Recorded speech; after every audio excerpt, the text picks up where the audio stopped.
안녕하세요. 바른투자 커뮤니티 주식부자 양성소 멘토를 맡고 있는 이빨톡톡입니다. 2020년 11월 6일 이제 금요일날 이제 제작을 했던 영상이고요. 오늘 이제 좀 시황 흐름을 좀 보면 미증시는 이제 큰 폭으로 올랐어요. 이제 대선 요런 이슈로 이제 바이든이 당선되면 어쩌고저쩌고 하는데 바이든이 당선되면 안 좋을 거다라고 생각했던 이제 기술주라든가 이쪽에서도 이제 강세 흐름이 진행이 되고 있단 말이에요. 제가 볼 때는 왜곡 흐름이라고 보고 있습니다. 왜곡된 흐름이라고 보고 있고요. 그러니까 이렇게 가야 되는데 이게 오히려 좋게 반응을 한다. 그럼 좋은 것들만 시장이 지금 받아들이고 있다. 이렇게 볼 수 있는데 지금 이제 선물 흐름이 조금 하방 흐름으로 보여지다 보니까 이제 선물 흐름은 내일 증시를 이제 오늘 이제 오후에 밤에 열릴 이제 미증시 흐름을 이 흐름에 이제 선행되는 그런 어떤 시그널을 주는 이제 지표라고 볼 수가 있겠죠. 밀리고 뭐하고 하다 보니까 우리 증시는 이제 한국 증시는 이제 하락 흐름으로 이제 돌아선 그런 모습이에요. 지금 지수는 이제 보합권에 있는데 이제 하락 종목수가 훨씬 많은 그런 흐름이다라고 보면 될 것 같고요. 제가 생각했을 때는 제가 볼 때는 이제 이제 투매 이제 신용을 좀 털고 가는 포지션이 나올 가능성들이 굉장히 높다라고 보여지는데 제가 이제 그렇게 보는 부분들은 굉장히 여러 가지를 놓고 이제 보는 부분들이기 때문에 그걸 가지고 이야기를 해보면 시간이 너무 오래 걸려서 좀 해볼 이야기들이 굉장히 많기 때문에 회원 방송에서 이제 따로 정리를 해보고요. 시장이 어떻게 되든지 간에 우리가 이제 생각을 할 때 투자를 할 때 어떤 스탠스를 잡아가는 게 유리한가에 대한 이야기를 해보겠습니다. 바른투자 커뮤니티 367화 이제 좀 정리를 해보면 항상 우리는 최악을 사려는 습관을 들여야 돼요. 대중의 스탠스와 반대로 가는 그런 투자를 해야 되는 이유. 왜냐면 수익률을 키우고 싶잖아요. 그러면 상식적으로 생각을 해보세요. 최악일 땐 어떨까요? 사람들의 심리, 대중의 심리가 어떻게 될까요? 회피를 하고 싶어 하죠. 대중이 회피를 하고 싶어 하는 거를 우리는 매수를 해야 되는 거예요. 그렇게 되는 게 결과론적으로 보면 시간 지나서 장기적으로 봤을 때 가장 좋은 포지션에 가까울 수가 있다. 물론 가끔 내가 생각하고 있는 스탠스가 틀리거나 또 산업 흐름이 어떻게 바뀌어서 리스크 형이 나와서 진짜 망해버릴 수도 있습니다. 최악일 경우에는. 근데 그런 걸 배제를 하고 최악에서 이제 턴어라운드가 진행이 될 때 최악이다가 이제 여기가 최악의 국면이에요.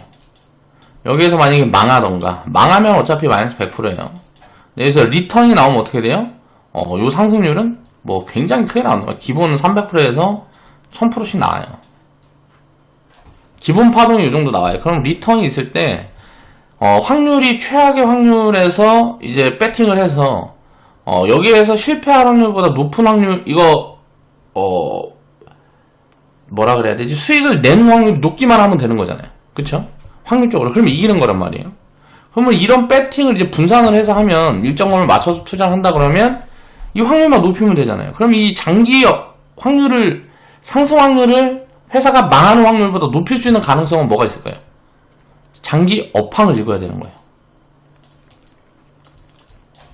이쪽 업황이 장기적으로 좋을 거냐, 그리고 지금에 나오는 거는 단기적인 악재냐, 이런 걸 이제 보는 거죠.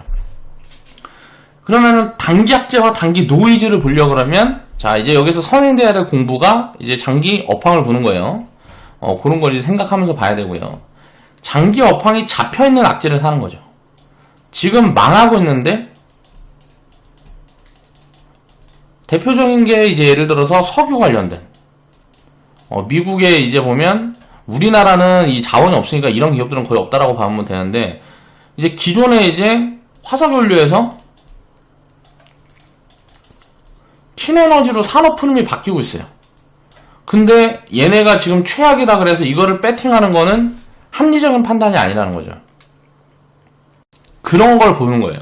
그러면 석유 쪽이라든가 이런 쪽들은 석유 생산을 하는 업체라든가 이런 데들은 어때요? 장기 업황이 안 좋을 건데 지금 최악이라고 사면 안 되겠죠.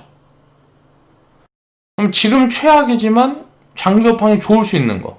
그러니까 미래에는 좋을 수 있는 가능성들이 있는 쪽에다 분산을 하는 거예요. 자, 그런 부분들을 이제 계속 짚어나가는 공부들을 해야 한다. 자, 우리가 실질적으로 투자를 했던 사례, 이제 수익 스토리라든가, 수익 스토리 영상에서 이제 했던 부분들과, 회원분들한테 리딩을 하면서 이제 코멘트를 드렸던 부분들과, 그런 결과들을 놓고 이제 이야기를 한번 해보겠습니다. 자, 보면, 자, 18년도 10월에, 제가 반도체는 2017년도에 계속 안 좋게 얘기를 했죠. 2017년도에 어때요? 반도체는 계속 안 좋게 얘기를 했습니다. 왜? 야, 이거 밸류가 지금 싸지 않다. 그때 당시에 퍼가 5배니 어쩌니 막 이야기를 했는데, 지금 반도체라는 건 사이클 산업이기 때문에, 그 당시에, 예를 들어 실적이 가장 나올 때는 이제 피해야 되는 섹터 중에 하나예요. 사이클 산업은. 그런 부분들 때문에, 반도체는 굉장히 리스크하다라는 이야기들을 굉장히 많이 했어요. 그리고 이제 중소형주 같은 경우는 미중 무역 분쟁이 진행되면서, 고점에서 뭐 70%, 80%씩 빠진 종목들이 허다했습니다. 그때 우리는 이제 그때부터 이제 편입을 했죠. 편입 사연을 18년 10월부터 이제 드렸어요. 그리고 이제 마지막에 담아갔던 포인트가 19년도 8월 달에 이제 일본 수출 규제 이런 것들 나오면서 반도체 사망설. 자, 일본에서 이거 뭐 예를 들어서 소재 안 주면 우리나라 반도체 생산을 못 한다. 그러면 전 세계 캐파의 반도체를 다 갖고 있는 나라가 우리나라예요. SK 하이닉스하고 삼성전자 빼면은 반도체 생산 라인이 없단 말이에요. 그 두 회사가 거의 뭐 전 세계 생산 비중을 뭐 굉장히 많이 차지하죠. 그러면은 누가 갑이고 누가 을일까를 놓고 보면 일본에 있는 소재 기업도 을인 거예요. 걔네 거를 써주고 있는 거잖아요. 우리나라에서 그 소재를 사다가 가공을 해서 팔아먹는 사업을 하는 거죠. 우리나라 반도체 회사들은. 그래서 기존에는 일본 기업들의 소재를 굉장히 많이 썼는데 그쪽으로 이제 일본 기업들의 이제 생산 라인을 만들고 뭐하고 할 때 최적화된 무언가를 이제 뭐라 그래야 되지? 반도체 산업의 특성상 쉽게 바뀌기가 어렵거든요. 그러니까 가져다 쓰는 소재라든가 무슨 요런 비율들이 다 있기 때문에 분량을 낮추고 뭐하고 하는 게 이제 어떻게 보면 반도체 생산의 이제 핵심적인 부분들이기 때문에 그런 것들을 만들어놨기 있기 때문에 이쪽 시장을 뚫고 들어오기가 누가 힘들었단 말이에요. 다른 쪽에서. 그래서 일본 소재 기업들이 비싸게 팔아도 이제 다 갖다 써주고 뭐하고 했는데, 자, 일본 수출 규제라는 것 때문에 이제 우리나라만이 아니고 뭐 유럽도 마찬가지고 중국도 마찬가지고 이런 것들이 열리기 시작한 거예요. 이쪽 시장이. 이제 삼성전자하고 SK하이닉스가 다른 데 것도 써주는 거죠. 다각화를 시작을 한 거죠. 기존에는 일본에 몰빵되어 있던 부분들이 해소가 된 거예요. 근데 이때 당시에는 어때요? 악재를 반영을 합니다. 쉽게 말하면 망할 거다라는 거에 배팅을 하는 거예요. 반도체 회사가 망할 거다. 근데 저는 이제 그렇게 될 확률이 거의 없다라고 이제 계속 이제 반복적으로 말씀을 드렸고, 결국은 지나고 보니까 그렇게 됐죠. 물론 이게 틀려서 반도체 사업이 다 사망했으면 제가 틀렸겠죠. 그렇게 될 수 있는 확률이 없었냐를 지나놓고 보면, 만약에 일본 기업들이 자기들도 망하고 삼성전자한테 타격을 주기 위해서 함께 망하자 라고 했다 그러면 뭐 일본 기업들 다 망하고 했겠죠. 우리나라 기업도 이제 생산 차질이 굉장히 있겠고, 물론 망하지는 않았을 거라고 생각하는데 삼성전자나 SK하이닉스가 점유율은 굉장히 많이 내줄 수도 있었을 수 있는 그런 이슈였다라고 생각을 해요. 다만 그 부분들을 주가가 반영하고 있다는 거는 공포가 극에 달했다는 거죠. 야, 망할 수도 있대. 그러면 주가는 어떻게 되겠어? 라는 이제 회피 심리가 작용을 하는 거예요. 그럼 회피 심리를 사는 게 핵심이라는 거예요. 그때 이제 반도체 기업들을 계속 추천드렸었고, 그 중에 이제 100%에서 한 500%, 뭐 300% 이상 파동이 나온 비중이 한 30%에서 40% 정도 되는 것 같아요. 지금까지 놓고 보면 그때 이제 사담았던 이제 기업들 중에서 지금 이제 수익을 많이 준 포지션이 그렇게 나왔고, 아직도 30%, 40%밖에 수익 구간이 안 돌았기 때문에 상승 여력이 아직도 많이 남아있어요. 반도체 섹터는 이제 그렇게 보면 되고요. 자, 그 포지션을 보면 미중 무역 분쟁으로 이제 폭락이 났던 시점이 18년도 10월인데 18년도 2월부터 8개월 동안 빠진 거예요. 그리고 나서 우리가 이제 편입을 해나가기 시작했던 시점은 요 10월보다 조금 이전에 이제 편입을 해나갔던 걸로 기억을 해요. 정확하게 제가 시점은 모르겠는데, 그리고 나서 이 자리가 딱 반도체 섹터는 바닥이었어요. 미중 무역 분쟁 폭락이 나왔던 시점이 이제 매도 포지션이 극에 달했던 포지션이죠. 항상 이런 악재는 좋은 기회가 되는 거예요. 그때 이제 우리가 편입했던 종목들 중에 GST, TSE, ENF 테크놀로지가 상승률이 어느 정도 많이 나온 종목들이었고요. 그 다음에 이제 일본 수출 규제로 인해서 뭐 이런 이슈로 인해서 단기 폭락이 났을 때도 이제 조정이 진행이 됐는데, 그때 조정은 그냥 사실 별게 없는 조정이라고요. 오히려 반도체 기업들은 많이 안 빠졌어요. 이때 다른 쪽이 많이 빠지고, 반도체 기업들은 이제 7월, 8월 달에 오히려 많이 안 빠졌습니다. 그래서 요때까지 이제 많이 사담았던 이제 포지션이다 라고 생각을 해요. 지나놓고 보니까 어때요? 주가가 그 위치에서 굉장히 많이 올라야죠. GST 같은 경우는 22,000원까지 한 4,000원, 여기가 한 6,000원 구간대, 4,000원에서 뭐 한 1만원 구간대까지 제가 추천을 드렸던 걸로 기억을 하고요. 여기에서도 이제 계속 추천을 드렸던 걸로 기억을 해요. 여기에서 지금도 이제 뭐 추천을 드리고 있고요. 자, 요런 것들을 이제 기억을 해야 되는 거예요. TSE 같은 종목도 보면, 이거는 이제 2017년도부터 이제 추천을 드렸던 종목이에요. TSE 같은 경우는. 근데 결국은 지나놓고 보면, 이런 폭락권에 나왔을 때 5,000원에서 4만원까지 거의 한 700% 올라왔죠. 리턴이 이렇게 큰 거예요. 이 700%를 다 먹겠다는 게 아니고, 이 중에 대충 100%에서 500% 먹으면 되는 거예요. 물론 이게 끝이 아니죠. 기업의 성장이 보여져 있고 업사이드가 나오고 밸류가 잡혀있으면 그냥 계속 가는 겁니다. 중간에 흔드는 거지, 회사가 진짜 망하진 않는다 그러면, 기업이 망하고 이 산업이 끝나진 않는다 그러면 이런 악재가 항상 기회가 되는 거예요. ENF 테크놀로지 같은 경우는 소재 기업이다 보니까 소재 기업 중에 거의 밸류가 제일 싼 축에 속해요. 지금도 밸류 매력이 굉장히 있는 쪽이라고 봐야 되고요. 자, 이 기업도 요럴 때가 좋은 포지션이었다는 거죠. 물론 코로나 폭락 때 ENF 테크놀로지나 TSE 같은 경우는 좋은 자리를 한 번 더 줬어요. 근데 코로나 폭락이 없었다라고 가정을 해보면 그냥 이렇게 가는 거란 말이에요. 이런 것들을 이해를 해야 되는 거예요. 시장 폭락은 항상 기회고, 또 어떤 섹터에 이제 공포 심리가 작용이 되는 악재 요인들이 불거지면 싸게 살 수 있는 기회다라는 걸 이해를 해야 되는 거죠. 회피 심리가 작용을 할 때, 투자자들의 회피 심리가 작용을 할 때 요거를 매수할 수 있는 결단력이 필요한 거예요. 그러려면 어떻게 해야 될까요? 노이즈를 하려고 리스크를 사려면, 리스크를 사고, 시장에서 말하는 리스크를 사고 노이즈를 사려면, 자, 공부량이 충분히 이제 받침이 돼 있어야 되고, 경험이 받침이 돼 있어야 됩니다. 투자 경험들이 받침이 돼 있어야 요런 포지션 대응을 할 수가 있는 거예요. 2017년도에 업황이 좋다 그랬다가 반도체 업황이 가장 좋다, 이때 뭐 이제 클라우드라든가 뭐 신규 수요가 생겨서 뭐 폭발적으로 이익이 늘어나는 구간들이었단 말이에요. 기존에 없었던 수요가 새로 생긴 거니까.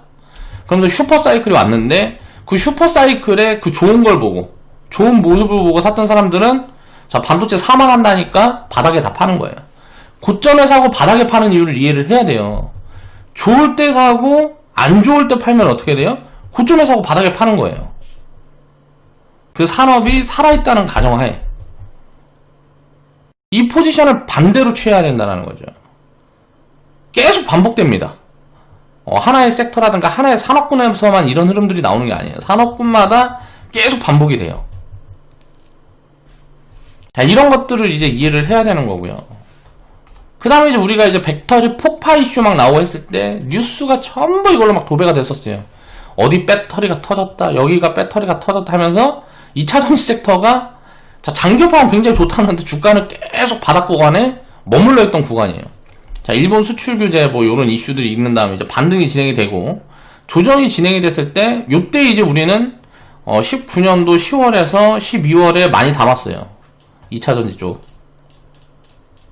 자, 소재 기업들은 일부 담고 좀 빨리 치워서 한 30%, 50% 그냥 수익 구간에 다 치웠습니다. 왜 다 치웠냐?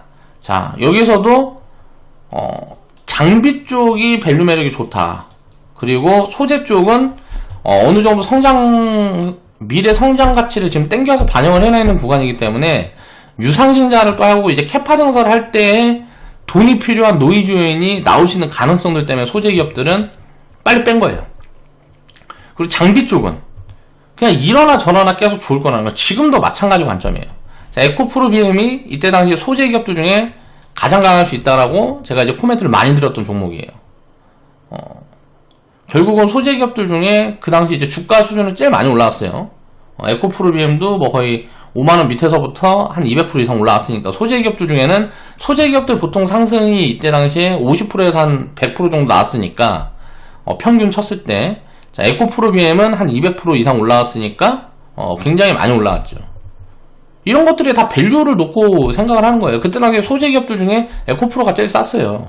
에코프로가 분사했으니까 에코프로 BM이 그만큼 저평가 매력이 있었던 거예요. 소재 기업들 대비해서. 주가는 가치에 따라가는 거니까 당연히 그런 부분들을 따라간다라는 거죠. PNT라는 기업이 밸류 체크를 했을 때 가장 탑픽이다 라고 이야기를 많이 했어요. 상승 여력이 가장 높은 쪽 중에 하나 기업이죠. 4,000원, 5,000원대부터 제가 이거 2만원 이야기 했습니다. 자, 지금 밸류는 4,000원, 5,000원대 추정치라든가 이런 것들은 안 보이는데 그냥 2만원까지 그냥 열려있다 라고 이제 적정 가치를 한 2만원 정도 이야기를 했어요. 지금은 적정 가치를 얼마 얘기를 하고 있을까요? 자, 그런 부분들은 제가 현방송에서 따로 이제 정리를 해드리니까 그걸 생각하면서 보면 되고요. 자, 4,000원에서 26,000원까지 500% 올라왔어요. 근데 제가 봤을 때는 장기적으로 보면 단기적으로야 뭐 30%, 50%가 언제든지 조정은 만들어질 수 있겠지만 장기적으로 보면 저는 이건 시작도 안 했다라고 생각을 하고 있습니다. 이런 것들을 이해를 해야 돼요. 가치에 대한 걸 이해를 하고 어디서 사는 포지션이 가장 유리한 포지션인가. 그러면은 항상 악재가 있을 때가 좋은 포지션이란 말이에요. 배터리 폭파 이슈가 있었던 막 이제 언론에서 막 조장을 많이 하는 거예요. 이런 구간이 있었을 때가 굉장히 좋은 매수 찬스라는 거죠. 지나고 나면 결과가 이렇게 보여주는 거예요. 다 투자라는 건 항상 노이즈를 사고 악재를 사려는 습관들을, 물론 그런다고 그럼 니네는 악재를 사가지고 실패한 게 없냐? 있어요. 자동차 너무 빨리 들어갔습니다. 지금은 이제 제가 이제 추천드렸던 구간에서는 다 플러스 구간에 들어왔어요. 중소형주들 같은 경우는. 근데 하락이 너무 크게 나왔어요. 뭐 마이너스 50% 70% 나왔어. 우리가 편입했던 구간에서. 그리고 태양광 쪽 웅진에너지 뭐 이제 상장 폐지됐고요. 실패하는 경우도 있어요. 근데 이런 경우는 어때요? 손실 나봐야 마이너스 100%란 말이에요. 수익 날 때는 어때요? 자, 적게 먹는 게 한 200% 먹는 거고 좀 먹으면 그냥 한 400% 500%씩 먹는 거예요. 이것도 지금 끝난 게 아니고 계속 보유를 하고 있으니까. 자, 이런 것들을 이제 생각을 해야 되는 거. 저는 이제 회원분들을 한번 잡아드리면 그냥 제가 적정가치 정리해드리고 뭐하고 하면 회원분들 중에는 이제 심리적으로 너무 쫓긴다 그러면 분할로 해가지고 조금 더 넣어놓고 보는 거고, 밸류 잡혀있는 거 적정 밸류 정리를 해드리면 좀 내가 강심장에다 버틸 수 있다 라는 분들은 그냥 끝까지 한번 보유를 해보시란 말이에요.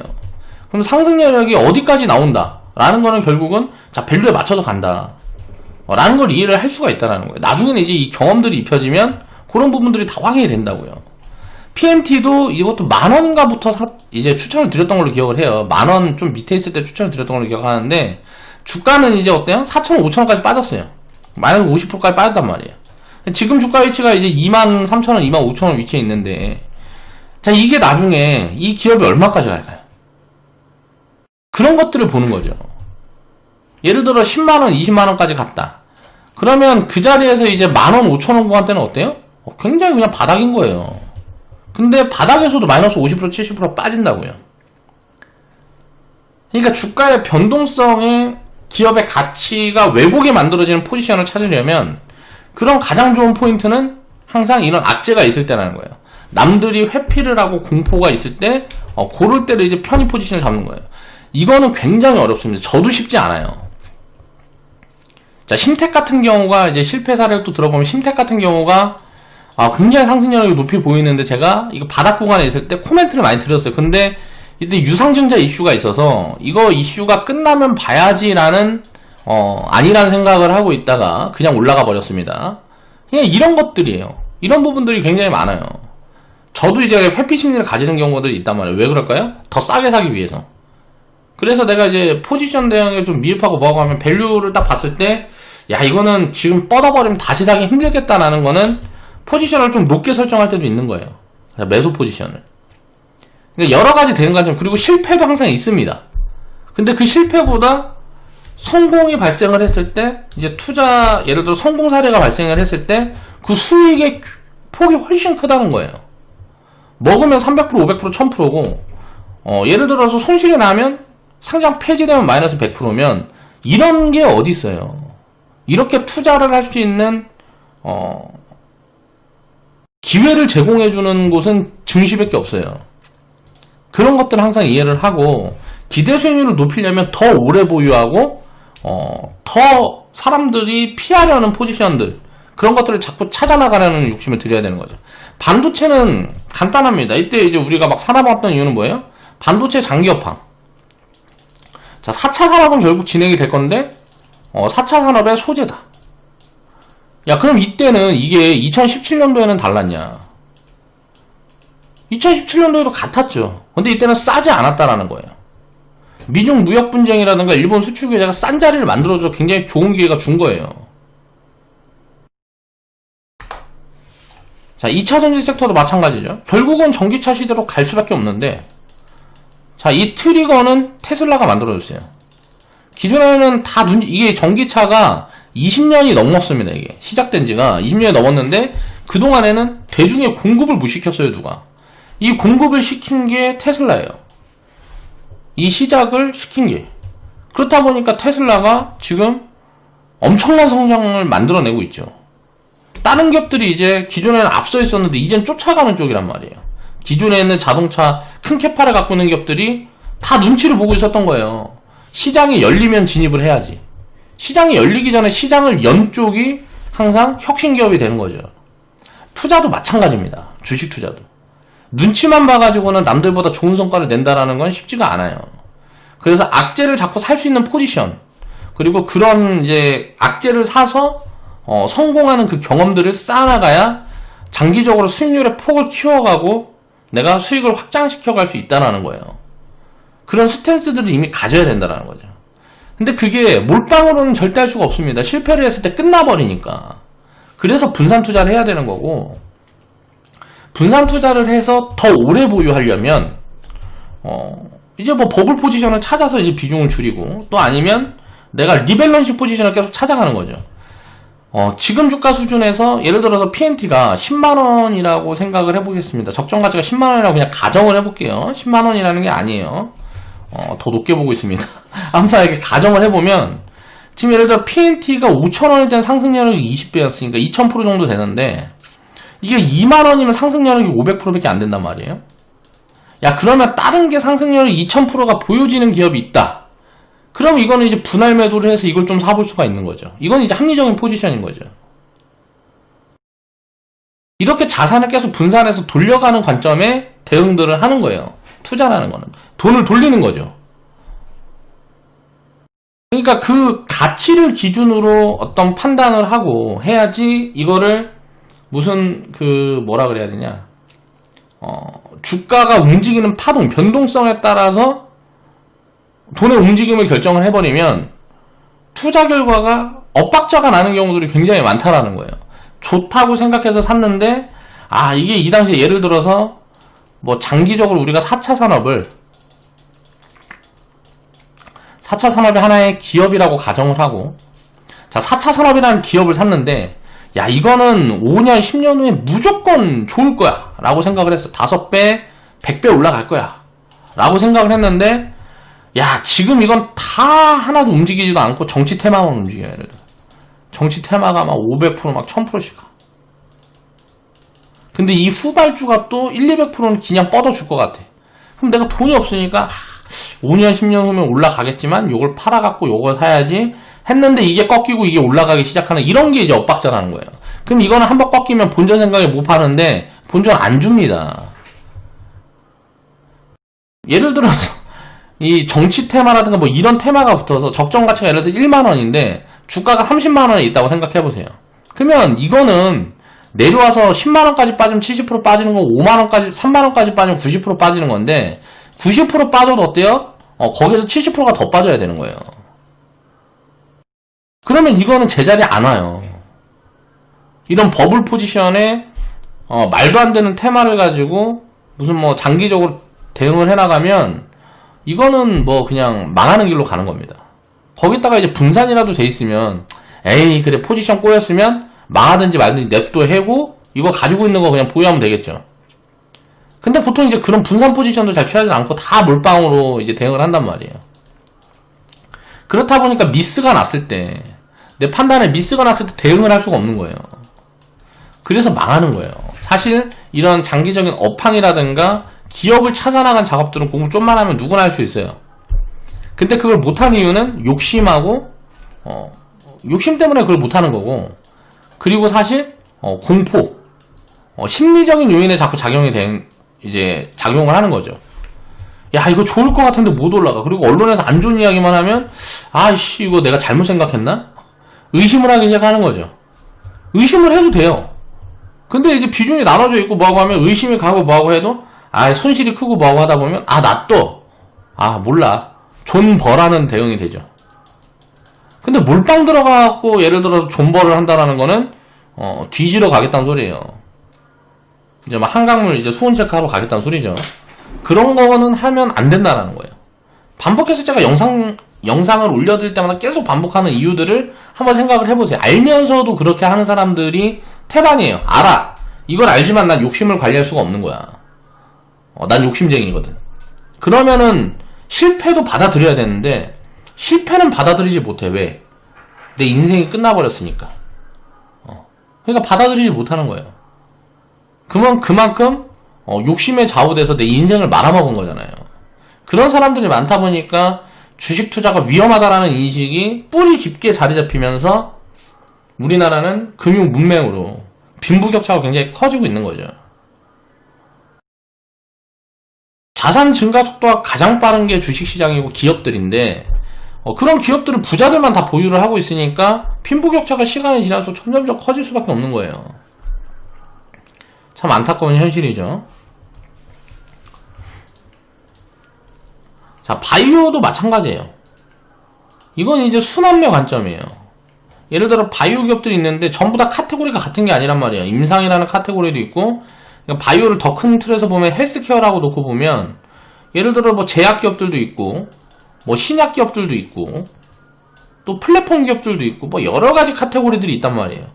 그 안에서 임상 3상이라는 테마를 타고 많이 움직였는데 성공을 해줬으면 다행인데 임상 실패 이슈가 붙으면서 전체적인 센티를 끌고 내려왔어요. 이제 신라젠이라든가 헬릭스미스가 뭐 그런 포인트가 나왔죠. 포지션에 나왔어요.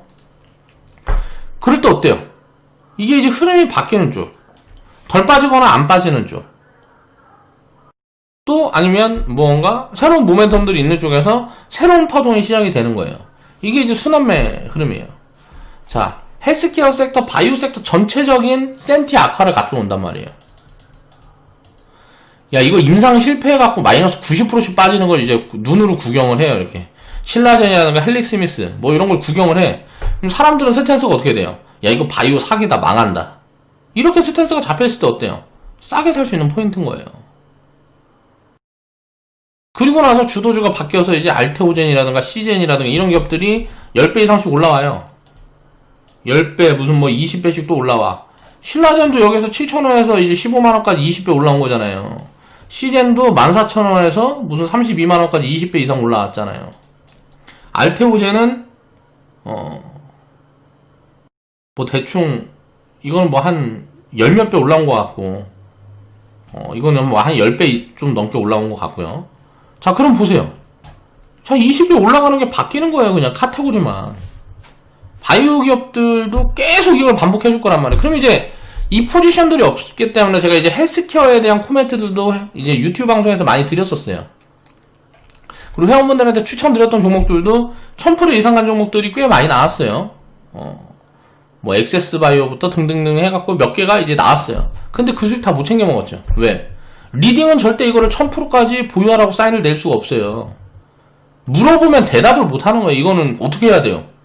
몰라요, 나도. 이게 어디까지 갈지 뭐 할지 모른다고. 300%에서 끝날지 100%에서 끝나. 왜? 밸류 체크가 안 되니까. 가치가 얼마인지 모르니까. 다만 이런 파동들이 온다라는 걸 이해를 하세요. 그리고 다음에 또 이제 제가 이제 뭐 헬스케어 비중 늘리고 바이오 채워가고 뭐 할 때 그런 것들을 보면서 이제 대응을 해야 되는 거예요. 무슨 말이냐면 이렇게 될 수 있다라는 걸 인정을 해야 돼요. 지금 티슈진 같은 경우 상패 이슈가 나오고 뭐하고 했죠. 최근에 추천주입니다. 제가 나갔던 종목이에요. 티슈진이라는 종목이 추천주예요. 코오롱 티슈진.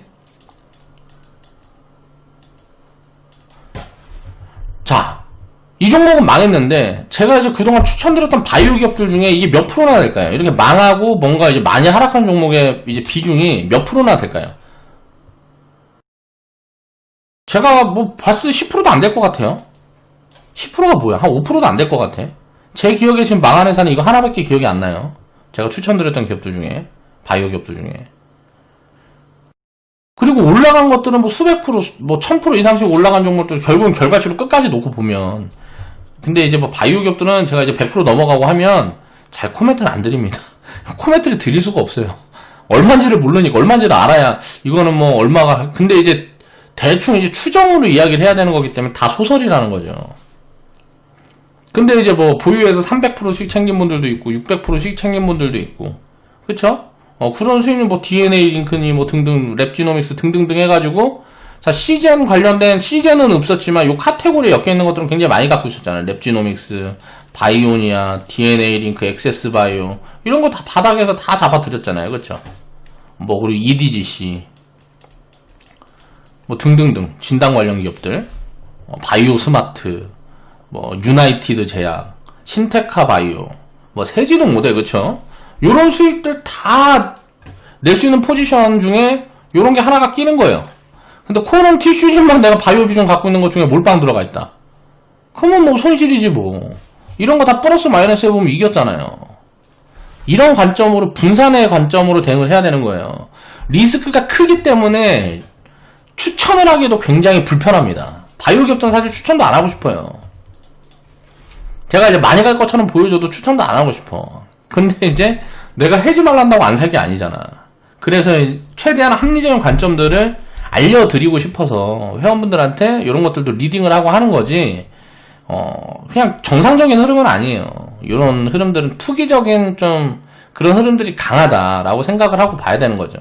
이제 나중에 이제 시젠이라든가 알테오젠도 결국 언젠간 꺼질 거예요.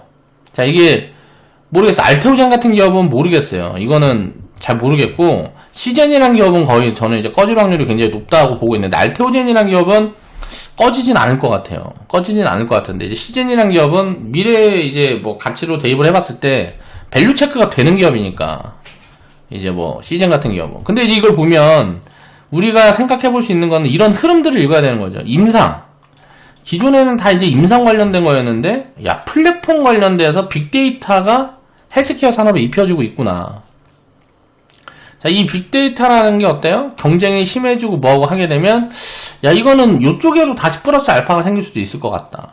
임상을 하는데 기존에는 10년, 20년 걸렸어요. 헬릭스미스라는 회사는 20년 이상, 뭐 엔진시스라는 하나의 약을 20년 이상 개발한 걸로 알고 있어요. 뭐 임상도 하고 뭐하고. 근데 이렇게 걸렸는데 빅데이터라든가 여러가지 인공지능이라든가 뭐 이런 것들이 입혀지고 뭐하고 하면 이 기간이 굉장히 빨리 줄어들 수 있겠구나. 뭐 1년, 5년 안으로 줄어들 수도 있겠구나. 요런 것들을 이제 정부에서 받아들이고 뭐하고 한다 그러면, 스탠스들이 굉장히 좋을 수 있는데, 중국 같은 경우가 그렇죠, 지금. 굉장히 임상에 적극적인데, 여기에서, 미국보다 훨씬 기준이 낮아요. 그렇다 보니까 중국 기업들, 중국 바이오 기업들이, 대기업들이 요즘 많이 나오고 있는 것 같아요. 이게 항상 보면 규제가 심한 것만 좋은 게 아니라는 거죠. 물론 이제 장단점이라는 게 있지만, 이런 부분들이 빅데이터라든가 뭐 인공지능이라든가 4차 산업이 자, 헬스케어 산업에도 입혀지고 있구나라는 스탠스를 가질 수가 있는 거예요. 그럼 관련된 사업을 하는 기업들이 뭐 이익 추정치라든가 이런 것들이 얼마나 늘어날 수 있을까라는 여러 가지 아이디어들을 생각을 해볼 수가 있는 거죠. 투자라는 거는. 자, 뭐 이게 끝나면 뭐 바이오는 다 사기다라 그러는데 사실 바이오 기업이 사기가 아니죠. 왜? 그냥 이거 확률이 9%면 망할 확률이 91%인 거예요. 그쵸? 야, 약 같은 경우는 근데 이제 파이프라인을 예를 들어 5개를 갖고 있다. 그럼 망할 확률이 20%로 줄어드는 거죠. 주가는 이제 뭐 그 약의 가치가 어쩌니 저쩌니 하면서 변동성만 커지는 거고, 변동성만 큰 거고, 파이프라인이 10개 있으면 망할 확률이 10%로 줄어드는 거예요. 그리고 20개 있으면 자, 망할 확률이 5%로 줄어드는 거죠. 그래서 파이프라인을 자꾸 늘려가려고 그러고 기업은 자, 이 파이프라인이 많아지면 많아질수록 장기적으로 성장을 할 수가 있겠죠. 그럼 이런 것들을 이제 찾아 나가면서 우리가 이걸 인정을 해줘야 된다고요. 임상 실패하는 게 91%가 실패한다는 걸 인정을 해줘야 된다고요. 근데 보통 이게 이슈가 섞였을 때는 일상에서부터가 실패 확률이 이게 통계치로 9%인데 우리가 일상을 보는 게 아니고 3상, 뭐 2상, 뭐 데이터들이 다 다를 거 아니에요. 2상부터 실패할 확률은 이게 실패할 확률이란다. 성공할 확률이 17%인가 21%인가가 통계치로 알고 있어요. 이건 정확한 자료는 아닙니다. 여러가지 짜집기 해서 그냥 기억하고 있는 게 대충 20% 선이다 라고 알고 있는 거고 3상 같은 경우는 40% 뭐 선인 걸로 알고 있어요. 40% 50% 사이 선인 걸로 알고 있어요. 그럼 1상 2상 3상 진행된 다음에 이제 출시를 하는 거잖아요. 3상까지 성공했다 그러면 여기서 판매 허가 받아갖고 이제 출시하는 건데 이 기간에 대한 또 통계값도 있고 여러 가지가 있단 말이에요. 그러면 이런 과정에서 자 우리가 투자 아이디어를 어떻게 잡아갈 거냐. 어떤 사람은 야 실패 확률이 높으면 야 30개 사면 되지 뭐. 30개 중에 9%가 예를 들어서 10배 주면 이기는 거 아니냐? 야, 틀린 말 아니잖아요. 맞는 말이잖아요. 10%가 10배 주면 이기는 거잖아. 그렇죠? 20배 주면 많이 이기는 거고. 그렇죠? 그 파이프라인을 여러 개를 갖고 있는 기업들은 실패 확률이 더 낮아지니까 자 이렇게 분산하면 무조건 이기겠네 라는 관점에 들어갈 수 있는 거예요. 나는 좀 더 확실한 3상 기업들을 5개만 살래. 뭐 이것도 합리적인 거죠. 여러 가지 관점 대응들이 된단 말이에요. 다만 일단 이슈가 붙어서 이렇게 높은 구간에 있을 때 사람들 이슈가 붙어서 관심이 많고 뉴스가 많이 나오는 구간들은 항상 회피해야 될 자리인 거예요. 근데 보통 1월짜리에 어때요? 대중이 몰려요. 좋은 이야기가 막 나오니까 회피를 하는 게 아니고 거꾸로 한다고. 거꾸로. 그리고 나서 요럴 때 사야 돼요. 사실 망하면 어때. 신라전 여기서 살아남는 거 몇 프로 갈 것 같아요. 신라전 기업이 만약에 지금 상장 폐지 안 되고 다시 살아나면 저는 살 거예요. 매수 추천 드릴 겁니다. 매수 추천 드리고 망할 수도 있다 라는 가정하에 사는 거죠. 헬릭스미스라는 경우, 헬릭스미스 같은 경우도 이번에 유상증자 성공만 하면 관리 종목으로만 안 들어가면 추천 드릴 거예요. 이런 걸 사는 거예요. 이런 거를 지금 다 죽었다 그럴 때, 남들이 다 죽었다 그럴 때. 근데 거꾸로 하잖아요. 거꾸로.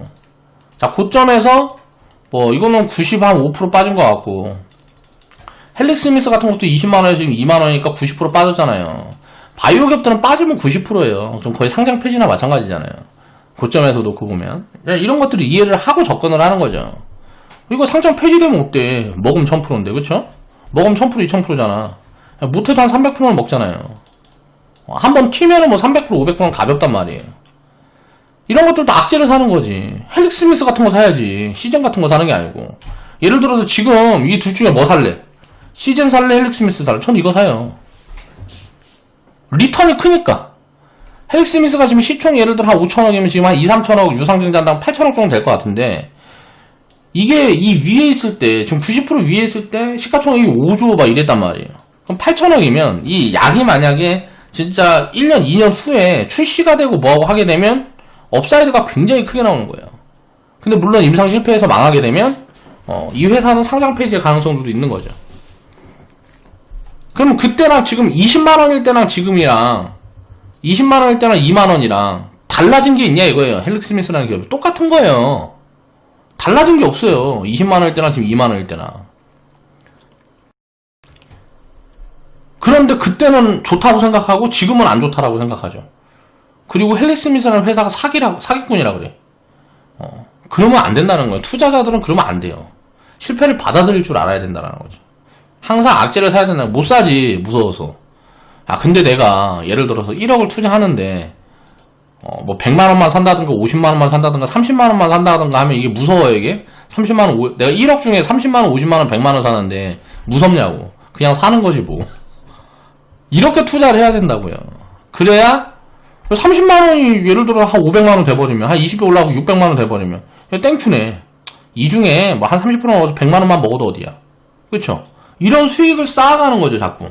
실패하면 30만원 털어먹지 뭐. 이렇게 투자를 해야 된다고요. 그래야 적극적으로 악재를 사고 노이즈를 살 수가 있는 거예요. 자, 그러면 이제 지금의 악재는 뭐가 있을까? 제가 이제 사례를 들어드렸으니까 자, 배터리 폭파 이슈 요런 거에 우리는 2차전지 배팅했다라는 거죠. 자, 이렇게 추천을 드렸어요. 그리고 뭐 반도체 미중 무역 분쟁으로 노이즈 있을 때 2017년도에는 굉장히 안 좋게만 얘기했는데 2018년도 무역 분쟁이 있을 때하고 일본 수출 규제 반대로 진짜 안 좋다 그럴 때는 저는 이제 사자 그랬잖아요. 다들 좋다 그럴 때는 이거 안 된다. 다들 안 좋다 그럴 때는 사자 그러잖아요. 이게 이제 역발상 투자죠. 마찬가지잖아요. 헬릭 스미스 같은 것도 이제 보세요. 나중에 망하든지 어쩌든지 결론이 나겠지만 그런 것들 이제 생각을 해보면 될 것 같고, 지금의 그러면은 과거에 우리가 샀던 포지션들 뭐가 있을까 계속 찾아 나가는 거예요. 그게 이제 투자 아이디어고 이제 기회를 찾아 나가는 작업이라는 거예요. 대중의 시선에서 벗어나 있는 기회를 볼 수 있어야 된다는 거죠. 지금 사람들이 다 보고 있는 게 뭐예요? 자, 바이오, 언택트, 2차전지, 5G, 친에너지예요. 자, 이건 일단 빼는 거예요. 이걸 일단 빼놓고 보는 거예요. 자, 항공, 여행.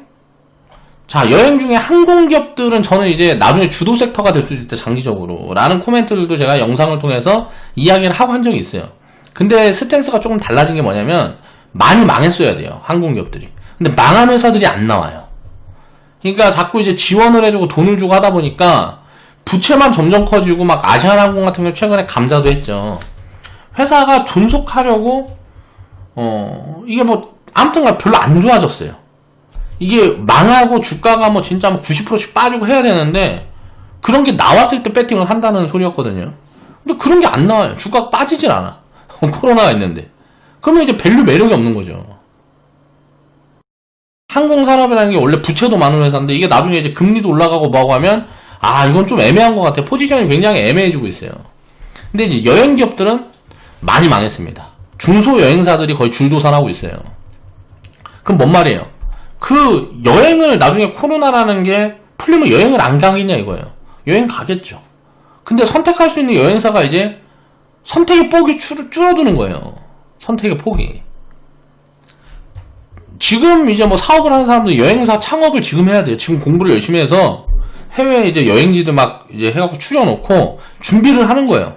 그냥 백신 딱 나면 요이 딱 하면은 제가 봤을 땐 대박 사업 아이템이에요. 여행 관련된 쪽이. 이렇게 안 좋을 때 이제 보는 거죠. 기존에 사업을 하고 있는 쪽들은 지금 다 망하고 있는 거고, 기존에 뭐 사무실도 내놓고 뭐하고 하고 있으니까 그런 회사들이 많이 줄어들면 어떻게 돼? 경쟁이 줄어들잖아. 그러면은 당연히 어떻게 될까요? 좋아지겠죠. 지금 그래서 지금 좀 추리고 있어요. 여행 기업들은 좀 추리고, 여행 관련된 기업들은 추리고 있는데, 지금 다른 쪽 산업이랑 비교해서 살지 말지는 모르겠습니다. 왜냐면 다른 쪽 산업이랑 이런 것들이랑 업사이드 뭐 포텐셜을 생각을 해봤을 때 그런 부분이 좀 약하죠. 여행 기업들 같은 경우는 뭐 상승이 뭐 굉장히 큰 폭으로 나올 수 있는 가능성들이 제한적이기 때문에 그렇다. 뭐 나와봐야 뭐 1, 200% 뭐 이렇게 정도밖에 안 보이니까 업사이드가 아무튼간 그런 부분들이 있고, 그래서 이제 테마 관점으로나 좀 접근을 해볼 수 있을 것 같아요. 테마라기보다 장기 성장보다는 단기적인 리턴이 나올 때 굉장히 큰 폭으로, 단기적으로 한 1, 2년 챙겨먹기는 굉장히 좋은 섹터가 이제 여행 쪽이다. 코로나 지금 이제 뭐 여러 개에서도 접근 방법은 여러 가지가 있겠죠. 지금 뭐 어디 대충 담아가지고, 지금 바닥일지 어떨지 모르지만 무릎 근처에는 와 있지 않을까. 그래갖고 뭐 1년이든 2년이든 3년이든, 코로나가 끝날 때까지 매집을 하는 거예요. 백신이 나올 때까지. 그래가지고 출발하면은, 이제 뭐 나눠 파는 포지션을 본다 그러면, 이건 굉장히 좀 투자해서 성공할 확률이 높은 투자죠. 여행기업 중에 가장 늦게 망할 회사를 찾아야죠. 그렇게 매직 관점으로 들어가려면 여행 관련된 기업 중에 가장 늦게 망할 회사, 다른 데들 다 망하고도 살아남을 수 있는 회사, 뭐 코스피에 상장돼 있는, 이제 증시에 상장돼 있는 기업이 대기업이니까요. 그런 것들을 좀 찾아봐야 되고, 또 오프라인 비중이 좀 적은 회사. 오프라인 비중이 있으면 지금은 여행객 수도 없고 뭐하고 한데 직원들 월급만 나가고 이제 월세만 나가고 뭐하고 할 거 아니에요. 그러면 고정 비용이 많이 들어가는 거니까 온라인 위주로의 이제 뭐 여행사 뭐 그런 것들 좀 찾아보고 하면 좋은 포인트가 나올 것 같아요.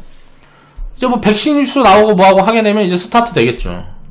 이제 코로나가 이제 더 이상 뭐라 그래야 돼, 부담이 되지 않는 어떤 포인트들이 나오면 이제 다시 여행이 재개되고 경제가 재개되고 했을 때 리턴이 가장 클 수 있는 그쪽 관련되어 있는 쪽 중에 하나라고 보는 거예요. 그 다음에 이제 금융 같은 경우는 지금 어때요? 장기적으로 이제 금리 인하 기조가 계속 이어지고 있잖아요. 장기간 저금리 기조. 근데 이 금리가 예를 들어 1년이든 2년이든 5년이든 결국 올라가지 않겠냐고.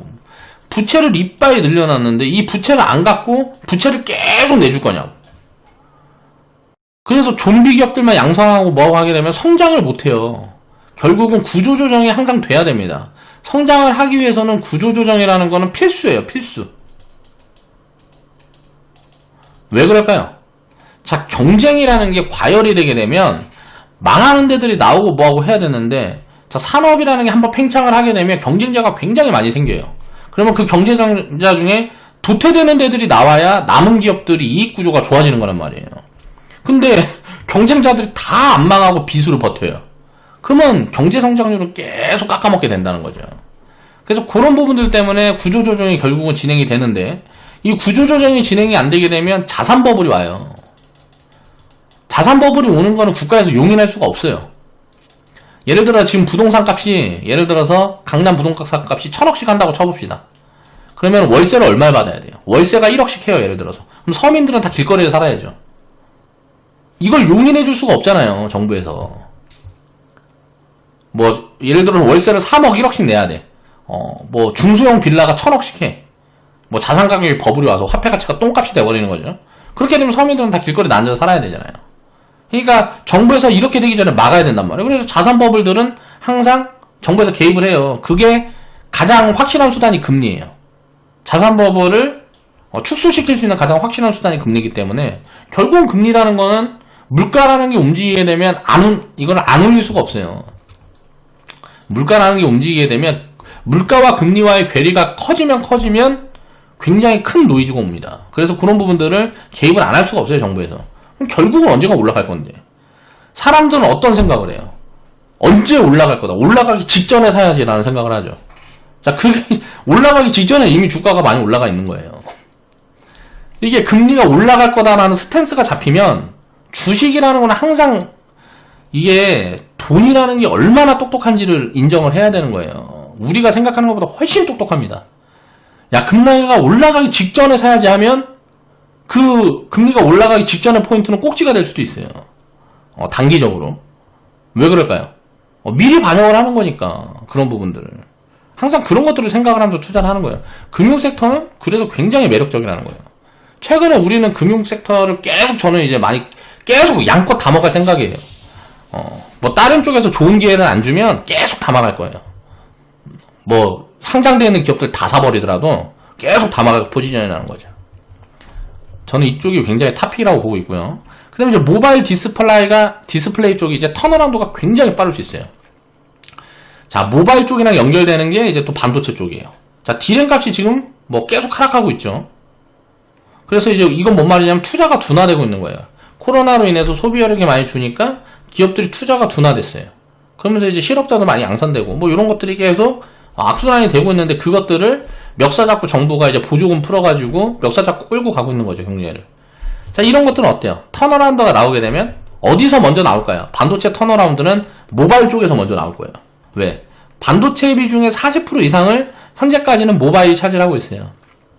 나중에는 좀 바뀔 거라고 생각합니다. 자율주행 쪽이라든가 어디지? 맞다, 클라우드. 이제 데이터 센터 쪽의 비중이 저는 더 높아질 거라고 보고 있어요, 장기적으로는. 모바일 쪽보다는 그쪽의 수요가 더 커질 거라고 생각을 하고 있는데 현재는 모바일 수요가 탑이에요. 그러면 휴대폰 관련돼서 반도체 시장은 휴대폰 시장을 따라간다라고 보면 돼요. 휴대폰 소재인 거죠. 지금 현재는 디램 같은 경우는. 그리고 낸드 같은 경우가 어떻게 보면 클라우드 쪽에 좀 이제 관련돼 있다라고 보면 될 것 같고, 물론 디램도 거기도 들어가긴 하는데 이제 뭐 저장 장치 이런 것들은 이제 다 낸드라고 보면 되니까. 그럼 이런 것들을 생각을 했을 때 반도체 비중의 40%가 모바일이다? 그러면 모바일이 업황이 턴어라운드가 나오게 되면 어떻게 될까요? 당연히 좋아지겠죠. 자, 모바일 쪽은 또 이제 교체 주기라는 게 있어요. 교체 주기가 2년, 3년인데 이게 지금 넘어서고 있어요. 코로나 때문에. 교체 주기가 왔어야 되는데 이게 딜레이가 되고 있단 말이에요. 그러면 한꺼번에 단기적으로 수요가 폭발할 수도 있다. 근데 코로나 때 보면 1분기, 2분기의 실적이 가장 안 좋은 섹터 중에 하나예요. 자, 모바일 관련된 섹터는 이제 PCB 쪽. 그리고 뭐 모듈이 있을 거고. 또 뭐가 있을까? 뭐 등등등 있단 말이에요. 근데 이제 PCB 쪽은 5G랑 좀 연결이 되고 뭐하고 해가지고 실적이 어디서 커버된 건지 모르겠는데 숫자가 잘 나와요. PCB 쪽은. 그래서 이미 주가도 많이 튀고 있고요. 우리는 이쪽에 이미 포지션을 다 대응을 해놨으니까 뭐 대덕 우선주, 뭐 대덕 1호 뭐 이런 게 이쪽 관련된 거죠. 그리고 자 모듈 요런 쪽은 이제 나중에 자율주행이랑 또 연결될 수 있는 부분들이 있어서 장기업황은 잡혀 있다라는 거죠. 그럼 지금이 굉장히 또 좋은 기회일 수 있다. 디스플레이 같은 경우는 LCD라는 폭탄을 맞았는데 이 LCD에서 OLED로 넘어가는 이제 산업의 변화가 일어나는 과정이 갑자기 코로나를 맞으면서 노이즈 요인이 만들어졌어요. 근데 디스플레이가 플러스 알파로 여기에 뭐 태양광이라든가 풍력이라든가 이런 자회사들을 갖고 있는 기업도 굉장히 많아요. 2차전지라든가. 자, 미래 산업 쪽에 다 이제 카테고리가 엮여 있는 쪽들이 굉장히 많단 말이에요. OLED 쪽도 이제 모바일 쪽이죠. 자, 모바일 쪽에 턴어라운드가 되는 부분들이 보이면 OLED 관련주들이 굉장히 강하게 움직일 수 있고, 이제 풍력이라든가 태양광 이런 쪽들이 다시 움직일 때는 저는 디스플레이 쪽에서 대장주가 나올 가능성이 높다라고 보고 있습니다. 2차전지라든가 무슨 뭐 태양광 풍력 쪽이 다시 움직일 때는 디스플레이 쪽에서 대장주들이 나올 가능성이 높다라고 보고 있어요. 그러니까 이런 것들을 생각을 해보는 거예요. 지금 제일 안 좋은 애들이 뭐냐? 그 중에 장기 업황이 잡혀있는 게 뭐냐? 자, 지금은 금리가 안 좋은데 결국은 금리는 올라갈 거 아니냐? 언젠간 올라갈 거잖아, 이거. 평생 안 올라갈 수 있어? 물론 장기적으로는 올라갔다 내려갔다 하면서 떨어지는데 이 올라가는 포인트가 나오는 이런 구간에 이제 보통 대세상승장도 오고 뭐하고 하는 거예요. 금리가 천천히 올라가면 대세상승장 오는 거고, 금리가 급격하게 올라가면 이제 단기상승장으로 끝나는 거고, 뭐 이런 포인트들이 나온단 말이에요. 그래서 금리가 이제 장기간 이제 올라가는 포인트들이 언젠가 나올 건데, 그 올라가는 포인트에 가장 부각될 섹터가 어디냐? 금융 쪽이라는 거죠. 지금 이제 그러면 예를 들어서 비싸냐 싸냐를 봤을 때 안 좋으니까 당연히 싸단 말이에요. 근데 실적은 사상 최대가 나오고 있어요. 실적은 사상 최대가 나오고 있는데 금리가 올라가게 되면 어떻게 될까요? 오히려 노이즈가 커진다라고 봐요. 금리가 진짜 올라가기 시작할 때는 비중 관리를 해야 된다라고 봐요. 지금은 좋은 포인트인데 왜 그러냐? 금리가 올라가기 시작할 때는 이제 부동산이든 이제 뭐 기업들이든 이제 부실화된 기업들이 구조조정되는 포인트들이 나오게 되면 그런 것들이 이제 노이즈로 오히려 작용할 수 있다라고 보는 거죠. 은행이라든가 이런 데는. 근데 그런 데서 자유로운 쪽이 증권 쪽이라는 거예요.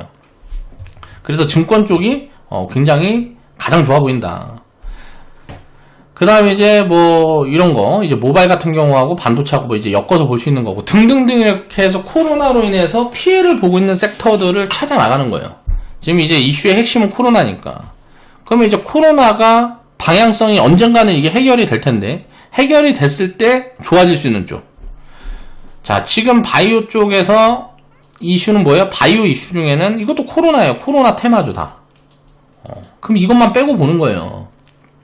얘네들이 꺼질 때. 그럼 이건 아직 지금은 공포 구간이 아니고 너무 흥분 상태야. 거기다 밸류 체크도 안 되니까 이쪽은 비중을 우리는 뭐 7%까지 줄여놨습니다. 그리고 뭐 바이오 기업들은 거의 없어요. 갖고 있는 기업이 거의 없고 거의 뭐 다 헬스케어 관련 섹터에서도 건강기능식품이라든가 뭐 이런 밸류가 체크가 되는 그런 쪽도 위주로 7%만 갖고 있어요.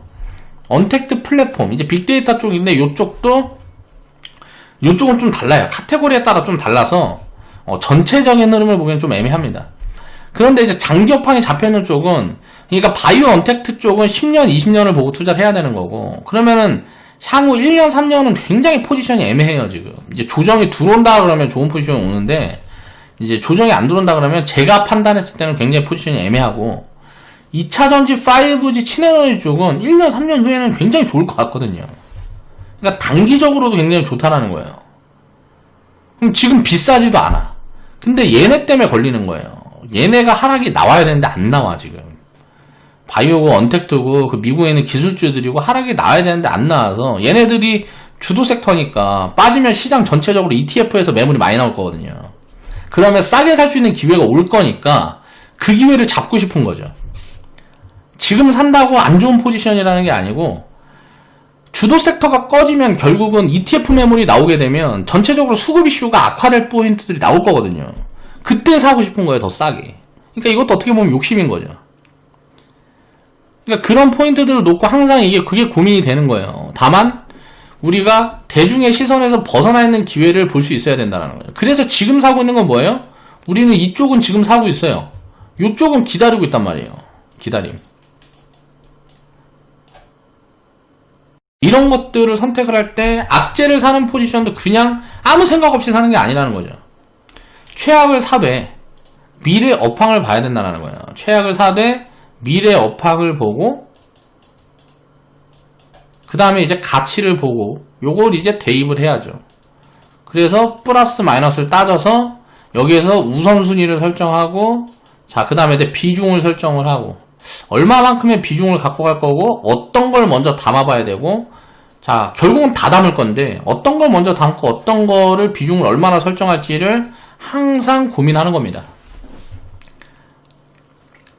악재를 사고 최악을 사려면은 분산 투자가 돼 있지 않으면 살 수가 없어요.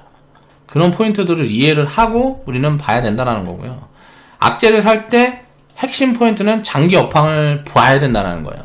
미래에 굉장히 좋아질 거. 자 그러면 여기서 반대로 바이오 언택트 같은 경우도 10년 후를 보고 3년에서 5년을 매집한다 라고 생각을 하면 나쁘지 않은 포지션이죠.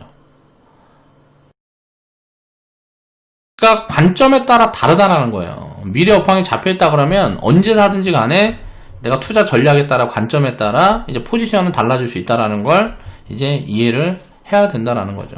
결국은 주식 투자라는 거는 아무렇게나 해도 이기는데 남들 평균 수익률보다 끌어올리기 위해서 공부도 하고 노력도 하고 아이디어도 자꾸 생각해내고 이제 고민을 하는 거죠. 이제 그런 관점으로 우리가 대응을 하면서 절대 주식 투자는 위험한 게임이 아니다 라는 걸 이해를 해야 돼요. 가장 중요한 게 그겁니다. 장기적으로 절대 질 수가 없는 게임이다. 주식시장에서 만약에 장기적으로 이렇게 투자를 해서 진다 그러면 이미 그냥 다 망한다고 보면 돼요. 직장에서 다 잘리고 우리나라는 베네수엘라처럼 되는 거고 아예 그냥 망한다라고 보면 돼요. 주식 투자를 하고 있고 안 하고 있고가 중요하지가 않아요. 주식시장에서 투자를 해서 이렇게 우리가 해서 망할 정도의 가능성이 되면 이미 한국의 화폐는 똥이 되는 거고 아무것도 될 수가 없어요. 한국이나 나라는 쓰레기가 되는 거예요 이미. 그럼 그런 상황을 가정하고 주식 투자를 안 할 수는 없잖아요. 그런 것들을 생각을 하면서 우리가 투자에 대한 마인드를 바꿔야 된다는 거죠 먼저. 그리고 수익률은 나중에 문제예요. 결국은 어떻게 나든 수익은 나는 거니까 그 수익률을 끌어올리기 위한 노력과 아이디어는 계속 생각을 해나가야 된다는 거죠. 그게 이제 공부가 되는 거고요. 자 오늘 방송 마무리하겠습니다.